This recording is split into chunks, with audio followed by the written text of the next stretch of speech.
Hello everyone, welcome back to my channel. ఈరోజు ఎంతో రుచికరమైన వంకాయ పూర్ణం చేశాను.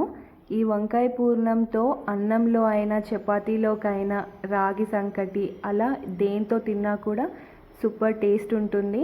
అలానే వేడి వేడి అన్నంలో ఇలా పూర్ణం వేసుకొని కొంచెం నెయ్యి అలా వేసుకొని తింటే అబ్బా ఫిదా అయిపోవాల్సిందే ఆ టేస్ట్కి. మనం ఈ వంకాయలతో ఇంకా వంకాయ కర్రీ అని వంకాయ పచ్చిమిర్చి ఫ్రై చేస్తాం కదా, దేని టేస్ట్ దానికి ఉన్నప్పటికీ ఈ వంకాయ పూర్ణంని అసలు బీట్ చేసే అంత టేస్ట్ అయితే ఉండదు. ఎంత టేస్ట్ ఉంది, ఒక్క ముద్ద తింటే ఇంకా ఫిదా అవ్వాల్సిందే వంకాయ పూర్ణానికి. అలానే నా వీడియో మీకు నచ్చితే నేను చేసిన విధంగా మీరు కూడా ఒకసారి ట్రై చేసి ఎలా వచ్చిందో నాకు కామెంట్స్లో చెప్పండి. అలానే thank you for watching my channel. Please subscribe to my channel అండి. Bye, see you in the next video.